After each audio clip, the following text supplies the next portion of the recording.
Huyu delivery anakuja na pizza, anakuja na pizza. Siku moja huyu baba akakusema, mbona hii pizza ilikuwa yani it's too common size. Akamwambia hebu nione na mimi nichukue kipande kimoja. Yule mwenye pizza akakataa kwanza. Akamwambia hawana neno, hawato complain. Nitachukua tu piece moja mimi. Akifungua si pizza, ni mogoka.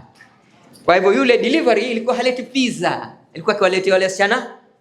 Na pia nataka kuanza kwa kumshukuru Allah Subhanahu wa Ta'ala na kumtakia rehema na amani kipenzi chetu, mwalimu wetu Bwana Mtume Muhammad sallallahu alayhi wasallam. Nikiwa na dua tatu ambazo ningependa kumwomba Allah usubuhi ya leo, ili kusudi maneno yangu yawe na mtiririko wa kueleweka, ulimi wangu uwe na hasali ya kupendeza, na kule kufahamisha kwangu kuwe kutakuwa rahisi kwangu mimi na kwenu nyinyi kufahamu yale mazungumzo ambayo nitazungumza na nyinyi usubuhi ya leo.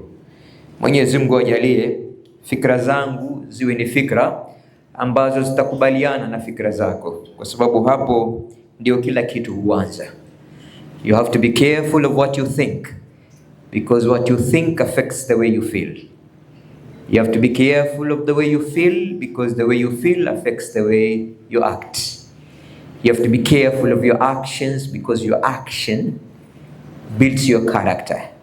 You have to be careful of your character. It leads you to your destiny.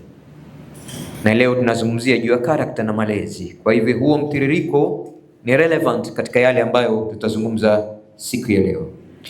Ya pili, ningependa kumwomba Allah Subhanahu wa Ta'ala anijalie utulivu na sakina ya moyo na nafsi, ili kusudi yale yatakayotoka katika moyo wangu yapate nafasi katika moyo wako.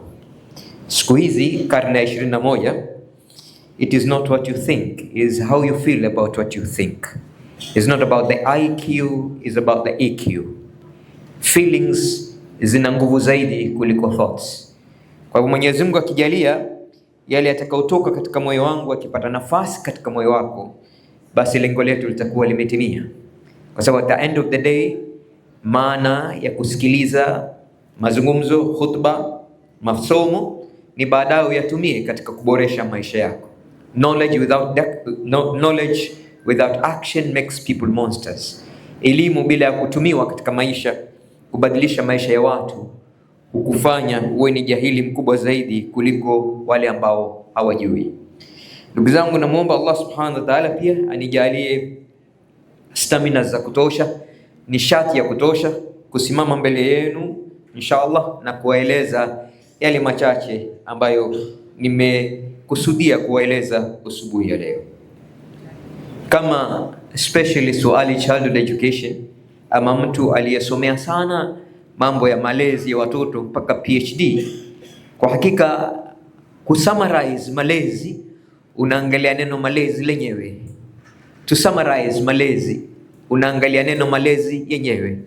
Neno malezi linakupatia miundo msingi ya vipi utamlea mtoto wako, na hamna malezi ambayo yanakuwa rahisi na yanakuwa na athari ikiwa ndani ya yale malezi hamna mapenzi. Kwa hivyo mimu ya mapenzi, ya mapenzi. Nyumba iliyo na baba na mama wanaopendana, kulingana na utafiti, ni shida watoto kupotea, kwa sababu mtoto anakuwa ni mvuto wa kumwonyesha baba umuhimu wa mama na kumwonyesha mama umuhimu wa baba. Kwa hivyo kila mmoja atakuwa anashughulika katika kulilea lile tunda lililotokamana na mapenzi. Mtoto aliyezaliwa kwa sababu wazazi wake walipendana inakuwa rahisi kulelewa, lakini mtoto aliyezaliwa kwa sababu ya convenience, kwamba tumeoana kwa sababu ya convenience, tumeoana kwa sababu societal demand, tumeoana kwa sababu tumefika umri wa kuoana, the product inakuwa na challenges kubwa sana. Kwa hivyo katika neno malezi linasimamia neno mapenzi. Ndio maana wanasema fadhila kubwa sana baba anafaa kumfanyia mwanawe, ama mama kumfanyia mwanawe, ni baba ampende mama wa yule mtoto, na mama ampende baba yule mtoto. Ukikosekana LOVE, kila kitu kinakuwa destructive, inakuwa shida, kwa sababu yule mtoto anakuwa si mfano wa mapenzi, bali ni mfano wa majuto, na majuto si kitu chema mwanadamu kuwa nacho katika saikolojia yake. Malezi ni kitu ambacho lazima kiambatanishwe na adabu, discipline. Bila ya discipline hamna malezi, na discipline haianzi na mtoto peke yake.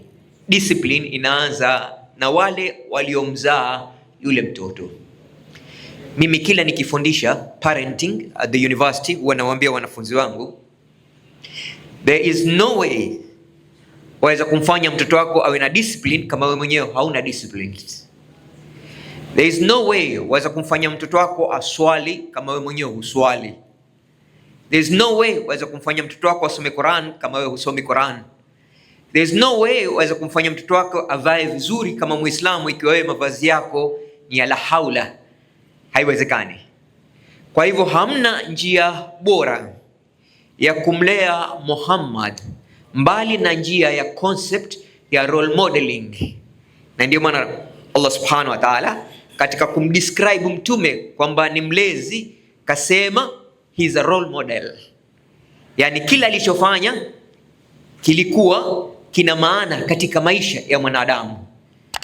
Na ndio maana maneno yake, vitendo vyake, aliyoyakubali, aliyoyakataa, yakichanganywa yanatengeneza maana ya neno sunna. Kumaanisha kwamba ile behavior, 100% behavior ya mlezi lazima iwe itakuwa imefungamana na maadili ya dini, ili mtoto naye apate kuiga adabu kama ile. Wanasema motivation gets you started. Mtu anaweza kukusukuma ukaanza, lakini what will keep you growing is discipline. Minus discipline you cannot. Hata mtu akumotivate mara ngapi, minus discipline hakuna growth.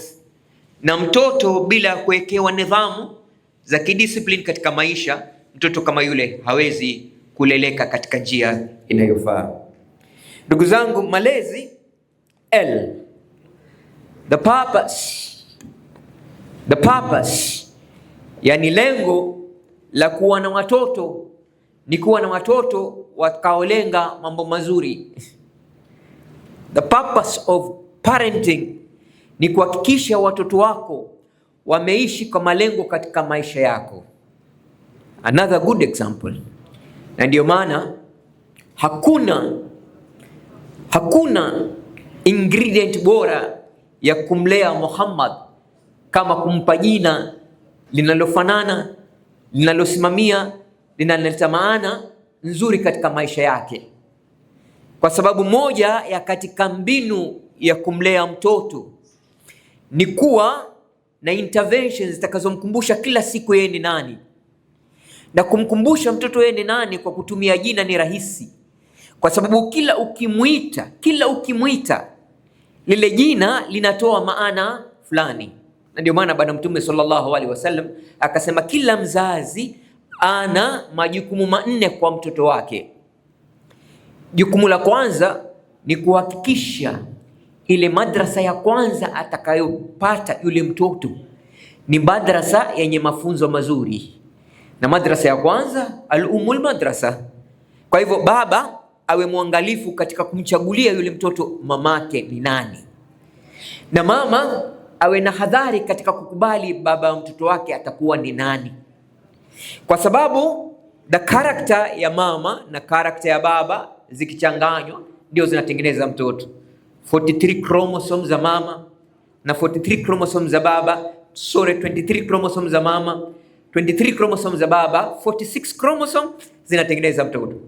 Sasa ikiwa DNA ya mama ama DNA ya baba imekuwa polluted morally, polluted socially, polluted economically, polluted religiously, the product inaanza na shida. That's one responsibility. Sometimes we fail. It's not the beauty of the woman, but the ability of the woman to play the role of the mother. An effective, efficient, efficient mother is not the handsome of the man, but the ability of the man to be a father. Not every man, by the way, becomes a father. Not every father is, and not every man becomes a father, and not every father really plays the role of a man in the life of the child. And it's not every woman that becomes a mother, and it's not every mother that has the ability to play the role of the woman in the daughter. Kwa hivyo unakuta ile kuwa na kuchagua kwa uangalifu ili kusudi mazingira ya mtoto kuanzia ni mdogo. Wanasema nurture is stronger than nature. Umleavyo kuna nguvu kuliko vile alivyozaliwa. Mtoto aweza kuzaliwa na baba aliye mufti na mama aliye ustadha, mazingira yakamfanya mwivi. Nabii Nuh ni mfano mzuri sana wa jambo kama hilo. Yeye kawa mtume, mwanae kakataa amri zake. Alafu kadhalika Musa kazaliwa katika nyumba, kalelewa katika nyumba ya Firaun, lakini Musa kawa mtume na Firaun ni Firaun. Kwa hivyo unakuta zile contribution za kumtengeza mtoto zinakuwa combination ya nature na nurture, yani biology plus psychology, kwamba zile damu na viini za damu zinazoingia katika mishipa ya mtoto na mazingira anayotumika katika kumlea. Kuna hadithi ya Bwana Mtume sallallahu alaihi wasallam anasema, kuweni waangalifu mnapozipanda mbegu zenu, kwa sababu damu zinakwenda mbali. Damu za wajomba zaweza kupitia katika mishipa ya watoto wenu. Kwa hivyo don't look at the immediate family circle, look at the larger family. Wakati una decide wewe wataka kupata mama wa mtoto, mama aina gani wa mtoto wako ama baba aina gani mtoto wako. That's number 2. Number 3 is to make sure you give the name, kama nilivyosema, ambalo lina maana. Yule mtoto akiitwa na jina lile linamkumbusha kitu fulani, linamkumbusha jukumu lake, linamkumbusha uwezo wake, linamkumbusha chimbuko lake. Ndugu zangu, ya 4 ni kuhakikisha kwamba yule mtoto akishakuwa mkubwa, after 7 years, unamuingiza katika mikono ya mwalimu anayefaa. Mwalimu anayefaa hapa inamaanisha education manhaj, curriculum inayofaa. Elimu ya mtoto wa Kiislamu haiwi elimu mpaka iwe na T3: taalim, tarbia na taadiba. Kwamba ile taalim imjulishe yule mtoto mambo anayostahili kujua wakati yeye anaishi. Ndio maana Saidna Umar radhiallahu anhu akisema, waleeni watoto wenu tofauti na vile nyinyi mlivyolelewa, kwa sababu wao wamezaliwa katika nyakati tofauti na nyakati mlivyozaliwa nyinyi. Kwa hivyo don't insist kwa sababu wewe ulilelewa katika njia fulani, babako alikuwa mkali aina fulani, babako alikuwa akikutia viboko aina fulani, babako alikuwa akikutia mabati aina fulani, basi na wewe utaadapt njia hiyo hiyo katika kumlea mtoto wa karne ya 21. Wewe ni wa karne ya 20 ama 19. Uweze kutumia parenting strategies za 19th century ama 20th century kumlea mtoto wa 21st century. Unajua mtoto kagawanywa katika vipengele 4: 0 to 6 years, 0 mpaka miaka 6. Hii inaitwa katika saikolojia formative years. Formative years inamaanisha kwamba huu ndio wakati udongo ungali maji, unaweza kuutengezea kila kitu unachokitaka. Huu ni wakati chuma bado kimoto, unaweza kukigonga unavyotaka. Huu ni wakati ambapo samaki ni mbichi, unaweza kumkunja unavyotaka, na mtoto bado ni mchanga, unaweza kumwelekeza vile unavyotaka. Sisi wazazi tuna opportunities 2 katika kukua kwa watoto wetu. Kuanzia 0 mpaka 12 pre-teens years, hii authority inakuwa kwa mzazi. Mzazi anaweza kuamua huyu mtoto atakuwa mtu gani, njia gani, namna gani, mfano gani. Lakini ikifika 13 to 19 hizi zinaitwa teen years, hizi zinaitwa adolescence years. Hii itategemea vile ulivyomlea kabla ya 13. Ikiwa ulivyomlea kabla ya 13 haikuwa njia ya kisawasawa. 13 to 19 you will suffer, you'll pay the price of laxity ya 0 to 12, ikifika 13 to 19. Ndugu zangu, ya mwisho ambayo ndio jukumu kubwa la mzazi kwa mtoto ni kuhakikisha amemwonyesha njia ya kupata maisha yake.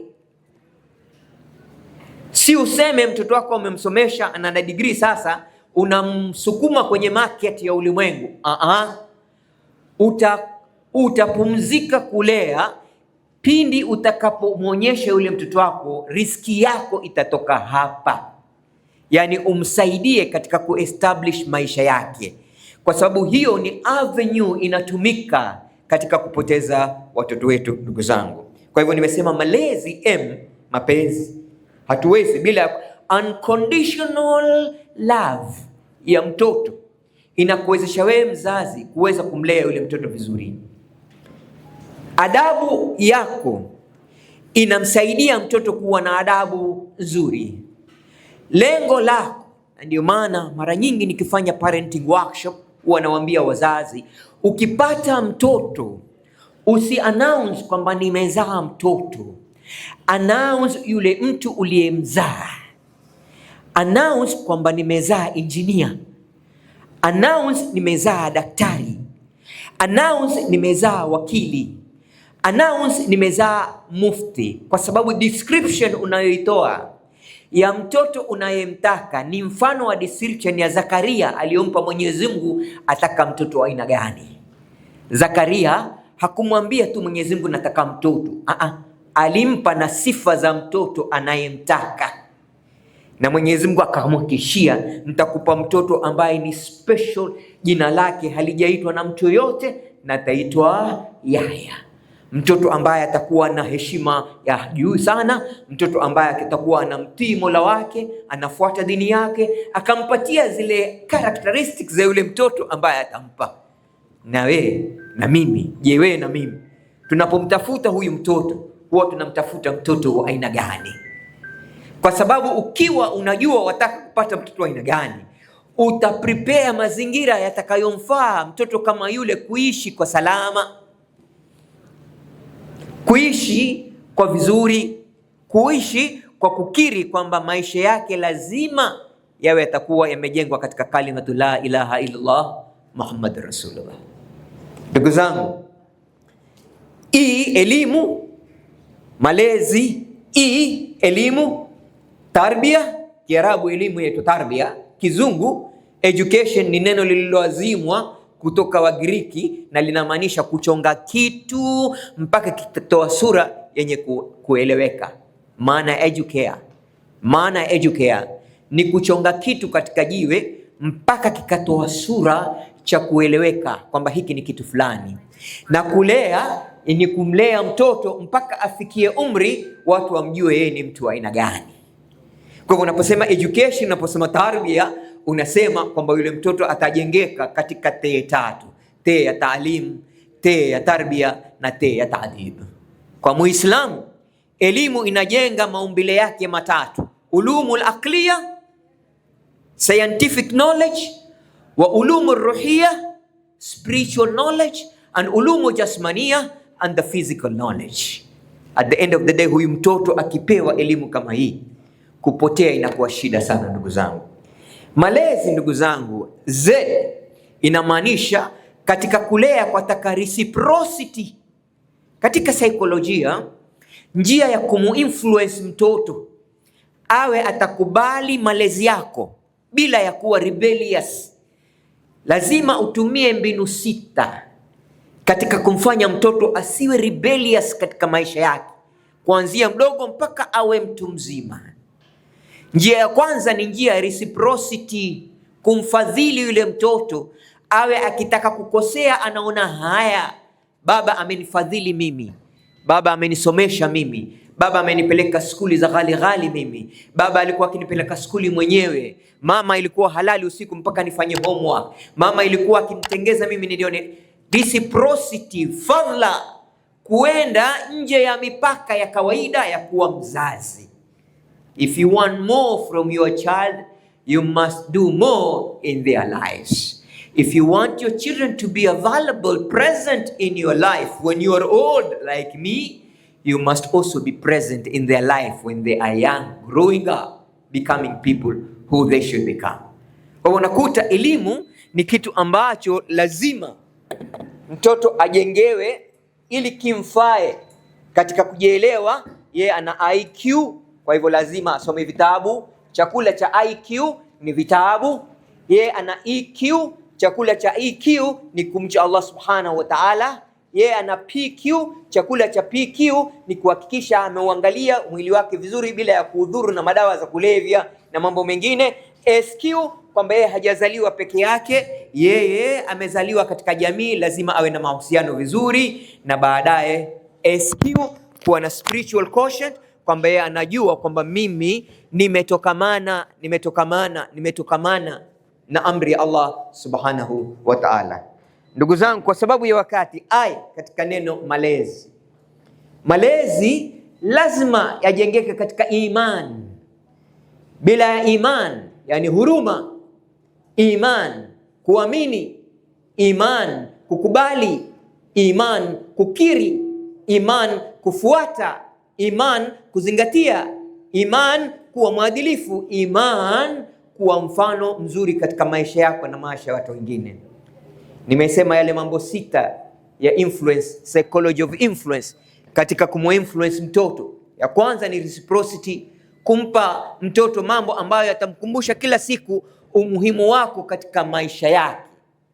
Ya pili ni testimony.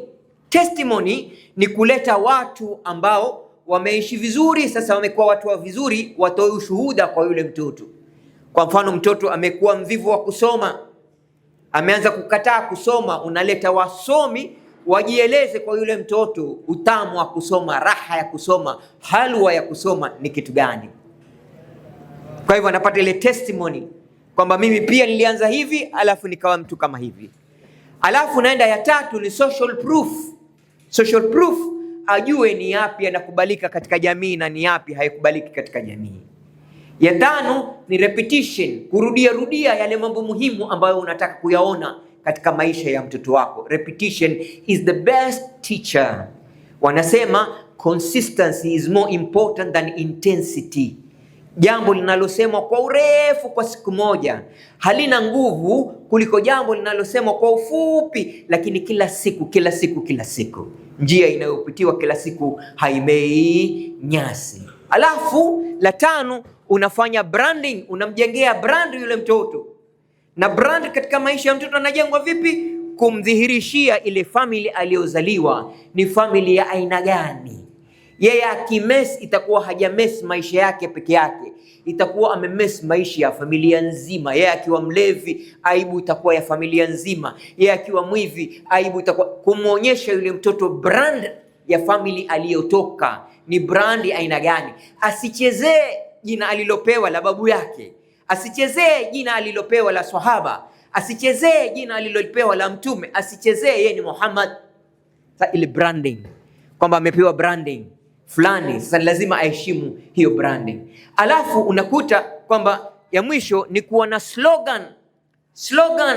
Na ndio nilipoanza nikasema neno jina linaweza kuwa slogan katika maisha ya mtoto, kwa sababu unapomuita mtoto Ali, maliza Ali ibn al-Khattab radhiallahu anhu, aliyekuwa khalifa, aliyekuwa hivi, yule mtoto apate kuelewa Muhammad Rasulullah sallallahu alaihi wasallam alikuwa hivi, akawa hivi, Uthman na kadhalika. Yani ile branding unaileta katika thinking ya yule mtoto, ili mtoto aelewe kwamba yeye ni brand, sio kitu cha kuchezewa tu hivi. Ndugu zangu, raising Muhammad, tukiangalia neno raising, statement raising. How do you raise Muhammad? You raise Muhammad with positive relationship, mahusiano yaliyo mazuri. You raise Muhammad na mahusiano yaliyo mazuri baina ya Muhammad na Mola wake, baina ya Muhammad na wazazi wake, baina ya Muhammad na walimu wake, baina ya Muhammad na ndugu zake, na baina ya Muhammad na jamii yake. That is called relational capital. Hamna investment, ambayo ina bigger returns katika maisha ya mwanadamu kama investment ya malezi ya mtoto wako. Kuna mshairi mmoja kutoka Egypt anasema, children are blossoming buds of our eyes, they are soothing music of our ears, beaming promise of our future, confirmation of our nature. We must establish proper structure, otherwise their lives will be full of puncture. At the end of the day, understanding that huyu mtoto ni wardi kwenye macho yetu, ni sauti nzuri katika masikio yetu, na yeye ndiyo hakikisho la maisha mazuri katika uzee wetu, na wao wanadhihirisha ujuzi wetu na uwezo wetu, lakini tusipowawekea daraja ya kupanda katika maisha yake, watateleza, wajiumize wao na wakuumize wewe kama mzazi. Ndugu zangu, hamna kitu kilicho kizuri, hakuna kitu kilicho faida nzuri kama kitu cha kuinvest katika malezi ya watoto wako. Kwa hivyo relational capital, kwamba jenga uhusiano wa 0 to 3 ni passive, uhusiano wa 3 to 6 ni active, uhusiano wa 6 to 12 ni participative, uhusiano wa 12 to 19 ni authoritative, uhusiano wa 19 mpaka 25 ni interrogative. Kila kipindi cha ukuaji wa mtoto kuna style ya relationship inayotakikana. Hauwezi kuwa laissez-faire parent, hauwezi kuwa laissez-faire parent wakati mtoto ni adolescent. Adolescent wataka malezi ya authority. Huwezi kuwa active parent ikiwa ni wakati wa uchanga. You need to be passive, accommodative katika maisha ya mtoto. Hauwezi, Rasulullah sallallahu alaihi wasallam anasema katika miaka yao 7 ya kwanza chezeni nao. Children learn better through play between 0 to 7. Play with them. The first 7 years, play with them. Second 7 years, now be careful. They are getting to 14. That's teen. Now tighten your belt. Funga ukanda vizuri. Huu ni wakati wa kushikana mareka kwa sababu unalekeza sasa. Hii ni wakati wa kutoa rules and regulations. Hii ni wakati ya kuwa na constitution ndani ya nyumba. Hii ni wakati ya kuwa na memorandum of understanding between you and your son, between you and your daughter. There has to be an MOU baina ya mzazi na mtoto katika karne ya 21. Ili ajue mimi nataka nikifanya hivi nitapata hivi. Nikifanya hivi, nikikosa hivi, nitaadhibiwa hivi. Kuna memorandum of understanding. Kuja nyumbani ni wakati fulani, kulala ni wakati fulani, kula lunch ni wakati fulani, kwenda skuli wakati fulani, kucheza wakati fulani. There has to be an MOU wakati mtoto yuko between 12 to 19. Huwezi kutumia style hiyo ikiwa ni less than 6 or less than 12. Kwa sababu huu wakati huu unatekana, unajua 0 to 3, 0 to 6 formative, 6 to 12 concrete, 12 to 19 reflective, 19 to 25 accommodative. Anasema Mtume, miaka 7 chezeni pamoja, miaka 7 nyingine kuwa mkali sasa, na miaka 7 ya mwisho sasa inafanya kazi ni urafiki. We are friends, let's talk. Sheikh Yusuf alikuwa anasema hapa, watoto hawaelezi watoto wazazi wao shida. Let's talk. Let's reason together. Now you are an adult. You are above 18. Let's talk. Let us discuss. Now we are friends. You are a man. I am a man. You are 18. Let's talk. What's your problem? Kwa nini una behave hivi? Kwa nini unakataa hiki? Kwa nini unakubali hiki? Sasa ile inakuwa easy sasa. Accommodative stage ya kwamba yeye anakuona wewe kama rafiki yake. Kwa hivyo anataka kusoma kutoka kwako. Ndugu zangu, tunasema raising is building relationship. Raising is creating aspiration. There must be a boundaries written everywhere in the life of the child. Today you are a child, but tomorrow we expect you to be a doctor. Today you are a child, but tomorrow we expect you to be an engineer. Today you are a child, but tomorrow we want you to be an imam. Today you are a child. You will not be a child forever. Lakini bahati mbaya unakuta katika jamii zetu hata mtoto wa miaka 30 bado ni mtoto. Analishwa yeye, analishwa na mkewe, analishwa na watu wake. Now how do you expect this individual to be responsible? wakati umetoa convenience ya kila kitu katika maisha yao, watafika wapi? Atakwenda wapi? Atajisimamia vipi? Ndugu zangu, learn this from me today. There is no responsibility without accountability. Every obligation must be followed by the right. This is my right. If it is your right to be fed, it is your obligation to study. If it is your right to be clothed, it's your obligation to be obedient. If it is your right to be given pocket money, it's your obligation to respect people. So there has to be a column of obligations and the column of the right. Minus right, no obligation. Hutaki kusoma, sina lazima ya kukulisha. I don't. Nina lazima ya kukulisha ikiwa wewe pia unafanya obligation yako. Sasa responsibility versus rights, obligation versus rights. Sasa mtoto anajua kitu cha kufanya ni kitu aina gani. So aspiration, wanasema if you don't aspire, you will expire. Kwa hivyo ikiwa mtoto hatizamii kuwa mkubwa na kuwa mtu mwenye kuigwa, basi huyo mtoto yuko katika njia ya kupotea. Mtoto hawi anavyokuwa mpaka ajue kwa nini ni lazima awe hivyo. When you know the reason why, and the why can make you cry, you will always fly. Even if you must die, you go so high above the sky because you know the reason why. You must first know the reason why. So you must explain to the child why. Kila jambo unalomfanyia mtoto muexplainie why. It is the compelling W of why ndio inamfanya mtoto kujua the W of what and the W of when. Minus the why, no understanding of what, no understanding of when. Kwa hivyo ni muhimu sana ile muundo msingi wa mtoto kujua kwa nini anafanya anachokifanya, inakuwa rahisi. Ndugu zangu, kwa sababu ya wakati, raising Muhammad requires inspiration. Inspiration, wanasema, this is a very important formula ndugu yangu. Inspiration I plus perspiration P will take you to your destination. Inspiration, kujua kwa nini. Kujua yanakuja, inaitwa law of consequences, cause and effect, results at the end of the day. Wewe unataka kujulikana ni mtu wa aina gani? Acha kupiga makelele. Fanya bidii utimize malengo yako, watu watajua wewe ni mtu wa aina gani. Wataka kuwa mtu wa maana? Wewe fanya vitu unavyofanya vitakavyokufanya mtu wa maana. The result will tell the whole world wewe ni mtu wa aina gani. There's no need for you to shout. There's no need for you to explain. There's no need for you to tell anybody. Just do it. Now mtoto akijua kwamba it is the action plus the intention that will ultimately gives the destination, mtoto hatafanya mchezo. Ndugu zangu, sacrifice. Mimi huambia wazazi kwamba ukisha kuwa baba ama ukiwa mama, you have to pause everything. Sasa ni wakati wa kumlea mtoto.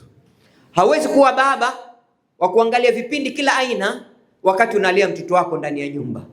Hawezi kuwa mama wa kuangalia vipindi kila aina wakati unamlea binti yako. The moment you become a parent, you must pause your own life. Sacrifice your life for the life of the child. Otherwise, there will be dual personality. And dual personality in Islamic term is known as hypocrisy. Unafik. Huwezi kumwambia mtoto kaa mezani usome kitabu, wewe uangalie televisheni. Haiwezekani. Mtoto pia atatamani kuangalia ile televisheni, na mwisho itakuwa ni vita tu baina yenu. Ndugu zangu, sahiba yangu mmoja alikuwa na watoto wake wawili alioachiwa na mkewe alipokufa. Hawa watoto, mmoja aliachwa akiwa na miaka 6, mmoja miaka 9. Akawa anawalea na akaogopa kuoa akiwa na hofu kwamba stepmother atawapunish hawa watoto. Hasa ikawa sister yake anakuja, hakai ndani ya nyumba, anakuja anaangalia wale watoto, anawatayarisha, alafu anaenda zake. Huyu baba usiku ilikuwa na tabia ya kuangalia televisheni baina ya saa 5 mpaka saa 8. Hawa watoto wakajiuliza, huyu baba usiku huangalia vipindi gani huyu baba? Yule kijana akamwambia sister yake, leo tujifiche, tujifanye tulala. Baba akizima taa tuamke tukaangalie yuangalia nini. Usiku ulipofika wakafanya vile walivyosema watafanya. Wakichungulia wakamuona baba anaangalia blue movies, pornography. And it was interesting for them also, so they watched without the baba realizing that they are watching. Sasa ikawa ndio culture sasa. Akizima taa, wakijifanya wamelala, wanaamka. They were enjoying, they were watching it together. Siku moja huyu baba mfanyaji biashara maarufu akasafiri kidogo. Aliporudi nyumbani, baada ya muda, huyu binti akawa mgonjwa, kila wakati mgonjwa. Akimpeleka hospitali, yule daktari akamwambia, I want to talk to you privately. Akaingia naye kwenye consultation room, akamwambia, the girl is expecting. Vipi? Watoto wangu hawatoki, hakuji wageni kwangu, ampatapia, skuli wapelekwa, warudishwa na gari, kila kitu. Wapi? Baba akatoka na kelele, kamchapa yule mtoto, akarudi nyumbani, kamtandika, kampiga makofi. Subhanallah azza wa jalla. Yule mtoto akasema, responsible wa hii mimba ni yuko kakangu. Ilianza vipi? Akasema, tulikuwa tukikuangalia ukitizama zile picha zako zile, zikatupandisha mori. Basi mkishtuka mimi ndugu yangu shani nyaka. Na kwa vile ilikuwa ni nzuri tukanyakana. Na mwisho sasa mwana amecheza pepo, mwana amecheza ngoma, pepo amemgandana. Wanasema love learns by laughing, fast to speak then slice then cares passing great. Mwana amecheza ngoma, pepo amemgandana. Now the effects ya baba kujifanya kwamba watoto hawajui yeye afanya nini imeleta madhara ya kwamba mtu na nduguye wamekuwa ndugu, kisha ni baba na mama wa mtoto wao. Kwa hivyo nakuta hatari mara nyingine ya kwamba una assume kwamba watoto hawajui, una assume kwamba watoto hawaoni, una assume kwamba watoto wamelala, una assume, na hii katika saikolojia inaitwa killer assumption. It kills you. Ndugu zangu, kwa sababu ya wakati. S to sacrifice. T, get interested. Kuwa na interest ya kutaka kujua details za mtoto wako. Wallahi the biggest mistake wewe na mimi tunayofanya katika karne ya 21 ni kununulia watoto wetu simu kubwa, iPhone kubwa, alafu tusimonitor wanazitumiaje zile iPhone. Ukishakumpa umempa. Hapa Mombasa, baba mmoja ilikuwa you smile kila wakati. Ukimuuliza kwa nini smile, akasema mimi watoto wengine wazurura wenda Mama Ngina drive, wenda Pirate, lakini binti zangu hawatoki kabisa ndani ya nyumba. Wao wakisha kutoka skuli ndani ya nyumba tu hawatoki. Alhamdulillah, Mungu ataendelea kuwahifadhi hivyo, na sote tukasema amin. Mwenyezi Mungu azidi kuwahifadhi. Kama una watoto kama hao, malaika hao, hawatamani kwenda party, hawatamani kwenda birthday, hawatamani kwenda kitchen party, hawatamani kwenda baby shower, hawatamani chochote, wao wako nyumbani tu. Inna lillahi wa inna ilaihi rajiun. Sasa lakini kulikuwa na tabia kila Jumapili huyo ale delivery. Unajua Mombasa kuna culture ya delivery siku hizi. Watu wanakuwa savivu, hata kwenda kununua chakula hawawezi tena. Obesity is taking over Mombasa. Diabetes is taking over Mombasa. High blood pressure is taking over Mombasa. Cancer is taking over Mombasa. Why? People are lazy. It's as simple as that. So now, huyu delivery anakuja na pizza. Siku moja huyu baba atakusema, mbona hii pizza ilikuwa it's too common size. Akamwambia hebu nione na mimi nichukue kipande kimoja. Yule mwenye pizza akakataa kwanza. Akamwambia hawana neno, hawato complain. Nitachukua tu piece moja mimi. Akifungua si pizza, ni mogoka. Kwa hivyo yule delivery ilikuwa haleti pizza, ilikuwa kiwaleti wale wasichana uraibu. Sahibi yangu ana hoteli pale Malindi. Kuna kijibarabara chake cha miaka 16, chapenda kukaa kwenye ile counter, hainuki. Sasa mimi nikienda kunywa chai, ananiambia Mujahid, Allah alhamdulillah, huyu mwanangu yanisaidia sana. Hainuki akikaa hapa kwa zamu yake saa 8 mpaka saa 2, lakini huenda mpaka saa 4 za usiku wauza hoteli. Hainuki akikaa hata chooni haendi. Ala hivyo. Huyu Muhammad anasoma skulini kwangu Mlkura. Hata tukazungumza pengine nikaenda kumuuliza Muhammad, kitu gani kinakuweka hapa masaa yote haya? Ali anakuja anatoka, Said anakuja anatoka, lakini wewe ukaa umepigwa msumari. Akasema hata naye Buddha, hapa ndio nina faraha ya kula. Nyumbani mama ataniona, barabarani watu watanisema. Sasa hapa baba afikiria mimi keshia napokea pesa. Angalia ustad. Naambia la Muhammad, that's very bad. Sasa nikimwambia babake hakuamini, hata kuamini. Kama twende Muhammad amesema ata confess. Tukienda Muhammad mwambie baba wafanye nini hapa? Mwambie baba samehe, lakini hapa ndio maskani yangu ya. Sasa sometimes you have to pick interest ya kujua every little detail, kila kidogo kinachoambatanishwa na maisha ya mtoto, kujua anafanya kitu cha aina gani. Ndugu zangu, N, raising Muhammad requires negotiation. You scratch my back, I scratch your back. Sitakununulia kitu fulani mpaka uniletee A ya hisabu. Sitakupeleka umra, hautaenda umra na mimi mpaka uniletee A ya biology. Sitakufanyia jambo fulani mpaka nikuone siku hizi uko katika safu ya mbele msikitini. Sasa kuna negotiation. Nipe ninachotaka mimi ambacho ni kizuri kwako, na mimi nitakupa unachotaka wewe ambacho ni kizuri kwangu. Sasa that negotiation, that betting inafanya kazi katika karne ya 21, na mtoto anajua mimi sitapata kitu fulani mpaka nifanye tabia fulani. Sasa ile tabia ikifanywa kila siku, mwisho inamzoea. Hata usipotoa tena kile unachotoa, tabia inabakia yule mtoto. Ndugu zangu, is about giving and growing. Allow the child to grow. Mtoto wa miaka 6 si sawa na wa 12, wa 12 si sawa na miaka 18. Kwa hivyo mkubalie mtoto awe mkubwa. Sometime ni muhimu sana kubuild trust, kumuonyesha mtoto kwamba mimi na kutrust, sio kila kitu na kifuatilia. I trust you. Mtoto akijua kwamba wazazi wake wanamtrust, mara nyingi ata keep ile trust. Lakini ukiwa ni mtu ambao una shuku, wauliza kila kitu, mara nyingine kuna kuwa ile reciprocity ya kutaka ku give back.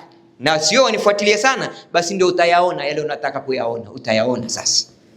Sasa ndio pale hata kama ilikuwa hafanyi, atafanya ili kusudi akukomeshe. Ushaona, ushafurahi, sasa utaacha kunifuatilia, si ushajua sasa, na kadhalika. Kijana mmoja ameanza kuvuta sigara, kuvuta bangi, akaletwa counseling ofisini kwangu, tukazungumza, akanieleza vile alivyoanza mpaka alipofika pale na kadhalika. Nikamwambia how do you survive na babako? Akasema mimi nilimwambia babangu tokea nianze, ili asinitafute, asinifuate, ajue kwamba mimi ni mvutaji bangi.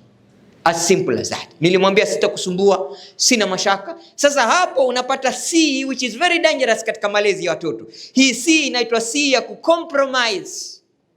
Kwa sababu ya usalama wa nyumbani, namnunulia simu awe busy.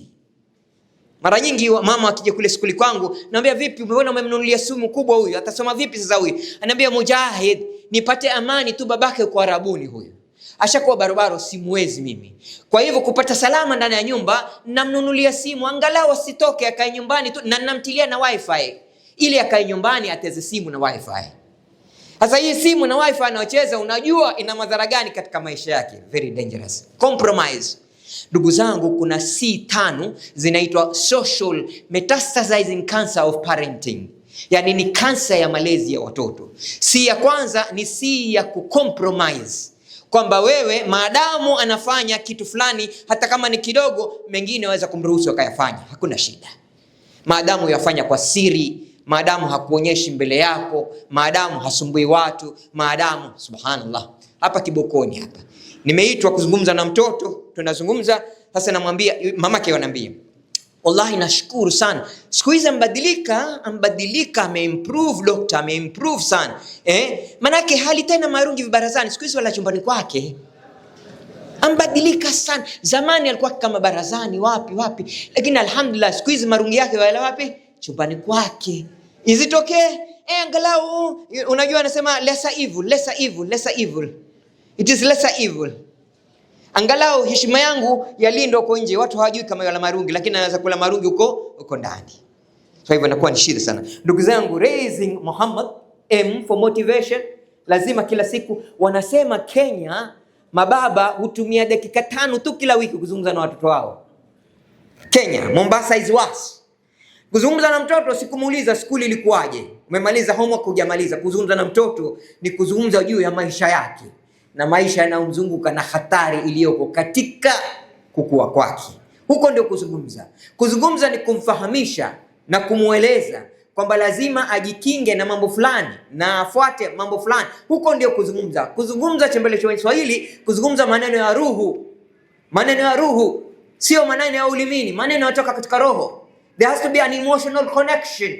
Siku moja namwambia baba mmoja, namwambia mwisho lini ulipomwambia kijana wako that you love him? Akasema mimi nafikiri yeye ambiwa girlfriend tu. Watoto hawaambiwi hivyo. Hadi watoto hawaambiwi I love you. Kuna watoto hapa, si ndio? Kama mtoto yote leo hapa, kama unaamini kuambiwa I love you ni muhimu, irasha mkono wako. Kama kuambiwa I love you na babako ama mamako, nyosha mkono wako. Karibu wote. Sasa ikiwa wewe sema I love you ni ya girlfriend Bwana mmoja wa Kikalenjin alishtakiwa kwa wazee kwamba kuanzia muoe mkewe hajamwambia I love you.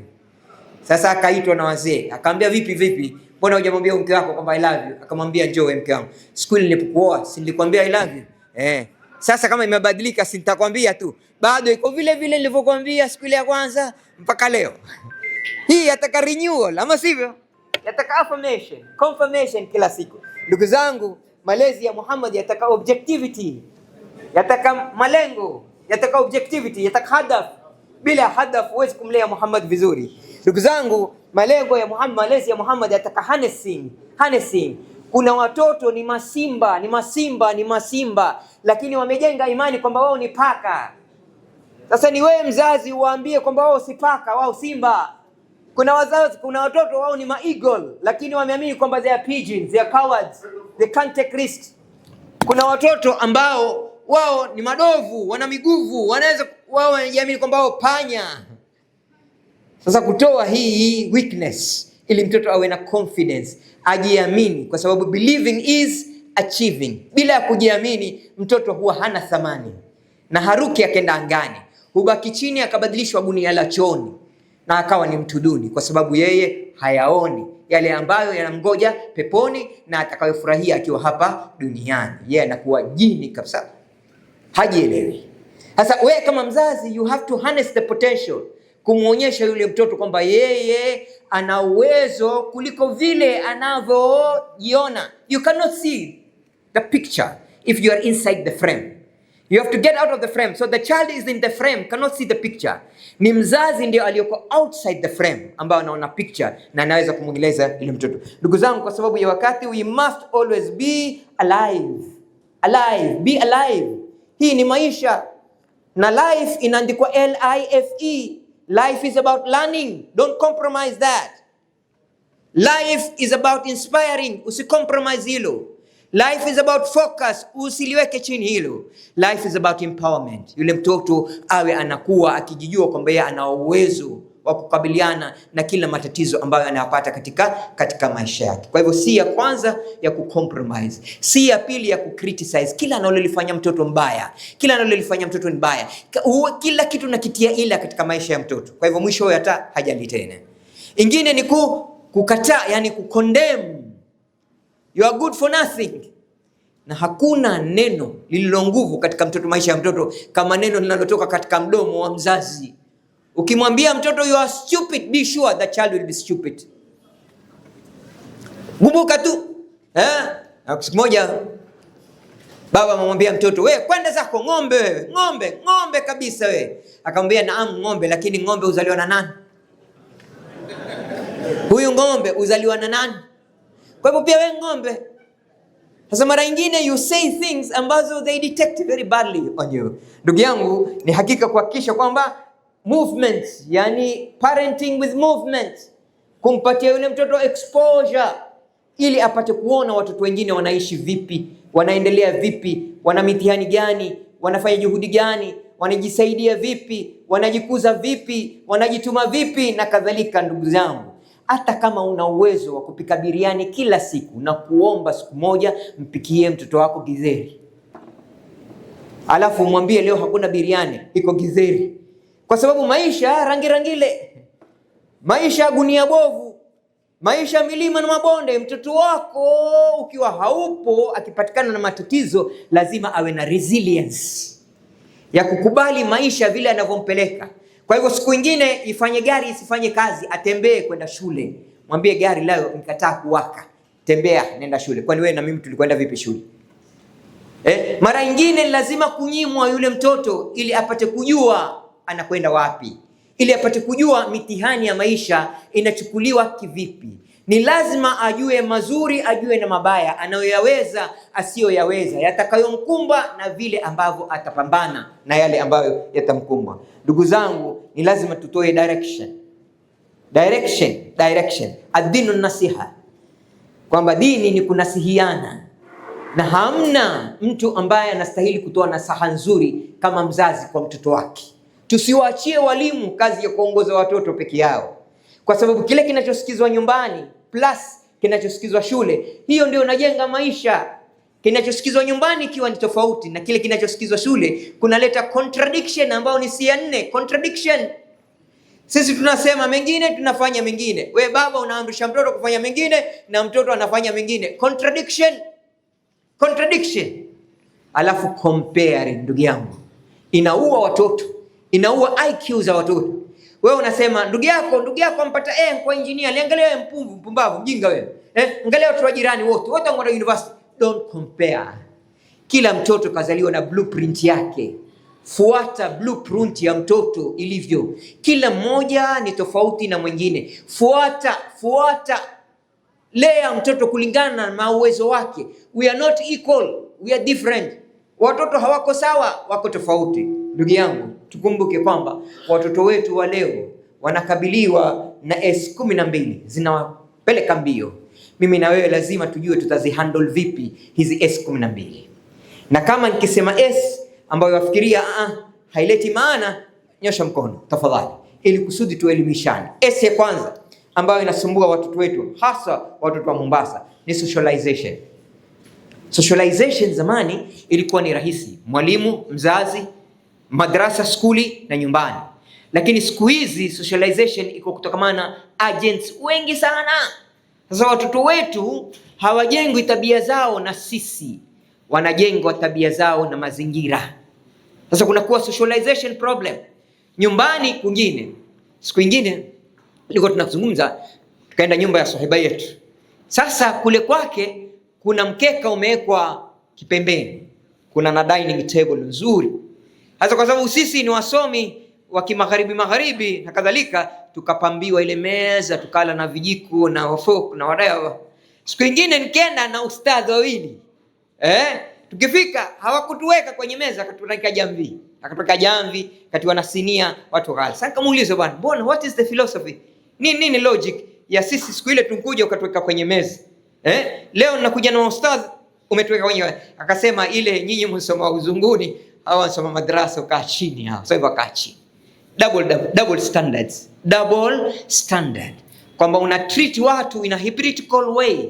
Hasa watoto wakiona wanaona ipi bora. Lord Kroma ndiye mtu wa kwanza kufanya utafiti vipi magharibi inaweza kumshinda mzazi wa Kiislamu. Akasema kwanza ipambe skuli iwe nzuri, garden, swings, backboard, whiteboard, interactive board, internet, ipambe skuli iwe nzuri, huyu mtoto ataipenda skuli. Alafu madrasa watu wakae chini na vikoto viwe vingi. Huku nasaha ziwe nyingi, huku vikoto viwe vingi. Watoto wakifika class 5, class 6, sitaki tena madrasa. Wote waenda skuli. By the way, hata watoto wa mwalimu, hata mashekha, watoto wote wako skuli, hawako madrasa. Madrasa hakuna mtu. Watu wote wako skuli. Alafu skuli ukimaliza kazi. Skuli ukimaliza tai na kadhalika. Hasa attractiveness ile ya skuli imemvuta mtoto wa Kiislamu mbali sana na madrasa. Ukianza hapa Mombasa mpaka ukafika Lamu, angalia ni watoto gani walikuwa katika zile madrasa dahilia. Angalia ni watoto aina gani walikuwa kule. Utakuta si watoto wetu, amna. Hata Kikambala hapo, kenda Madina pale, kenda Kisauni hapa, kenda wapi? 1% maybe ndio sisi. 1%. Wengine wote Tana River, wapi, Western, Kakamega, Bungoma, Busia. Zamani watu wakija Lamu kusoma dini, kuna wakati utakuja watu watakenda Bungoma kusoma dini. And you'll tell me kama tuko hai.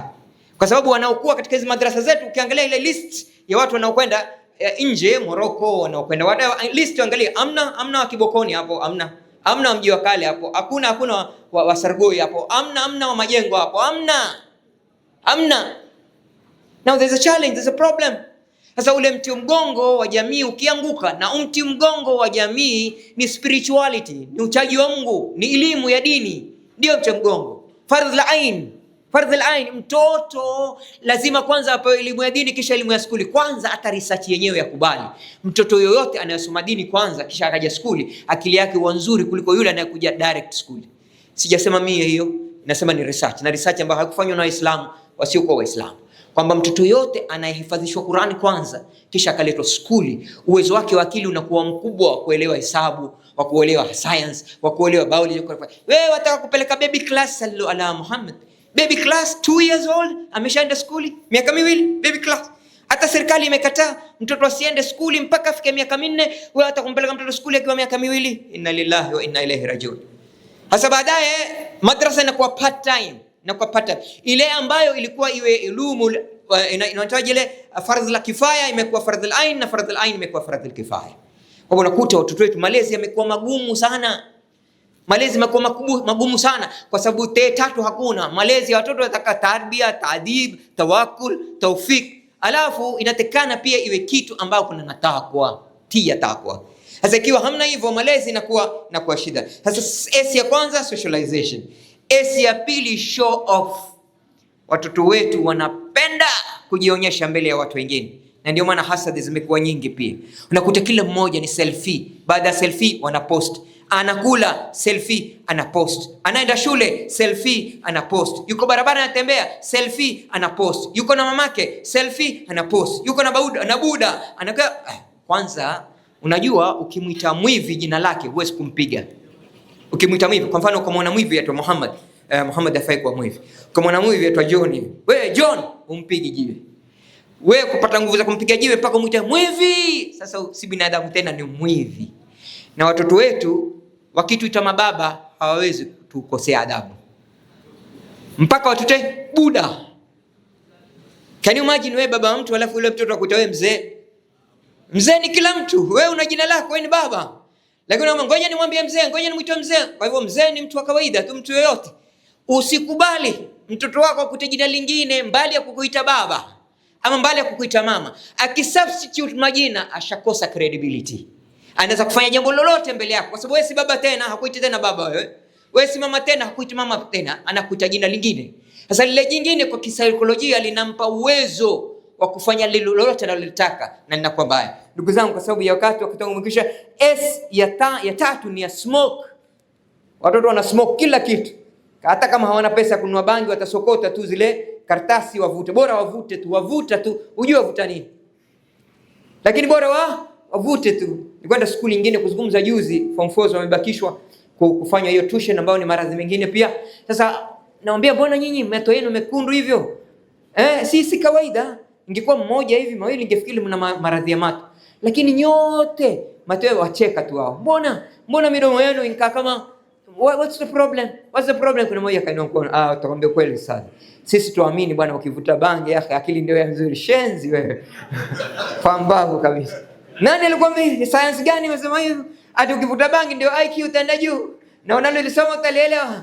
Sasa unaona ile misconception, misinformation ambayo sasa inapoteza watoto. Ndugu zangu, sasa ule uraibu imekuwa kulazimishiwa watoto. Kuna uraibu wa chokoleti siku hizi ndugu zangu. Mogoka pia kuna soda yake. Nani ashaona iko soda ya mogoka? Soda imetengenezwa na mogoka. Sasa ukimwona mtoto yanywa ni soda, huwezi kujua, lakini ingredients ni mogoka, soda ya mogoka. Bangi zatengezewa cookies siku hizi, cookies. Tuna shida sana. Ukiwa ghetto uangalia mtoto amebeba nini, unaona ni cookies hizi, ni cookies hizi. Kumbe si cookies, ni bangi. Wengine hata wamezungumza na girlfriend wao wametengeneza zile labania za njugu ndani amechana bangi. Sasa wewe mwalimu uko ghetto angalia hii, fungua hapo. Ona tu njugu, kumbe bangi ndani. Smoking imekuwa hatari kubwa sana kwa maisha ya watoto wetu, na ni lazima tuchukue hatua inayofaa. Ndugu yangu, kuna kitu kinaitwa SEX. Don't read that word. SEX. Wanasema Mombasa. By the age of 12, 75% of the girls have lost their virginity. 75%. Household level intervention research. In Kwale County, at the age of 6, 95% of the girls have seen a man in terms of a man. At the age of 6, grade 6. 95% ya wasichana, wavulana sahau wavulana. Kuna bwana mmoja alimwambia mwanawe, wallahi ukifanya zina utakufa. Na kama hufi utatetema hivi. Utakuwa mtu ambaye hauna balance. Kwa hivyo usimtegemee mwanamke, usimkaribie mwanamke. Sasa yule mtoto akaiamini ile concept kwamba mimi nikifanya hivi nitakuwa natetema ama nitakufa kabisa, nitakufa. Siku moja akapata mwanamke mjuzi mwenye mistari ya kutosha, akampiga nayo ile mistari mpaka yule mtoto akalainika, akafanya kile kitendo, akakimbia mpaka baba nafanya, sikufa. Sasa badala ya kudanganya watoto mambo ya kufa na nini, waambie kweli. Wache kudanganya mtoto kwamba mamako huenda kununua mtoto akamtia tumboni kutoka supermarket. Hakuna supermarket mtoto. Siku hizi wanaangalia mtandao wanakuambia wewe mongo.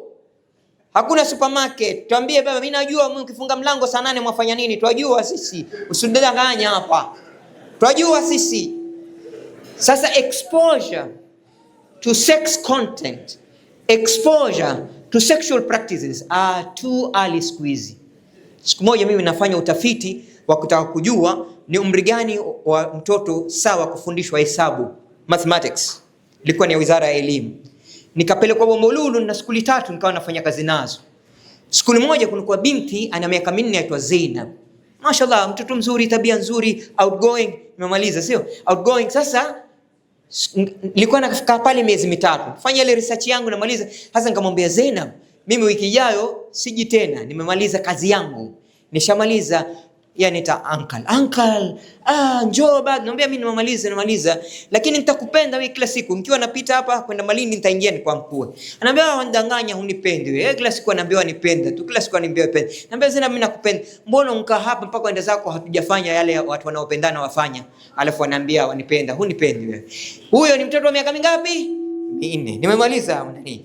Asia 5 ni songs, nyimbo. Wallahi ukimwambia ukaenda katika kama skuli kaambia watoto wasome sura Al-Fatiha ni mashaka. Lakini mwambie kuimbie ukiinama ukiinuka. Hiyo kila mtoto anajua, nursery school nzima ajua. Nyimbo zote za Zuchu, za Diamond, za Bollywood, Asha Parekh whatever. Amitabh Bachchan zote, Mere Dosti zote wazijua. Lakini mwambie tu kumbuka physics formula hajui. Kumbuka tu sura fupi tu inatoinaka. Hii inatoinaka tu. Kumbuka hajui, lakini anaweza kukuimbia nyimbo na lyrics zake zote. Sasa nyimbo, songs zimereplace opportunity ya mtoto kumemorize hata Quran. Kwa sababu the disk in the brain is full na information ambayo haifai. Ile ambayo hainafaa haingii. Ndugu zangu, shilling. Watoto wapenda pesa lakini hawataka kufanya kazi. Kwa what do they do? Shortcut. Mmoja anambia ustadhi, nursery wasoma miaka mingapi? 3. Primary 6. Junior secondary 3. Senior secondary 3. University 3. Miaka mingapi hiyo? Alafu baadaye utaandikwa kazi. Alafu utapata mshahara shilingi ngapi?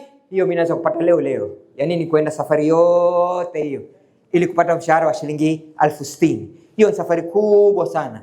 Kwa kama wale watoto ambao wako radicalized, nakwambia ustadhi, wewe maana yako kuishi nini? Siku moja utakufa. Tarajio lako la kufa ni kwenda peponi. Kwenda peponi, nenda kupigana jihad ufe leo ende zako peponi. Shortcut hiyo.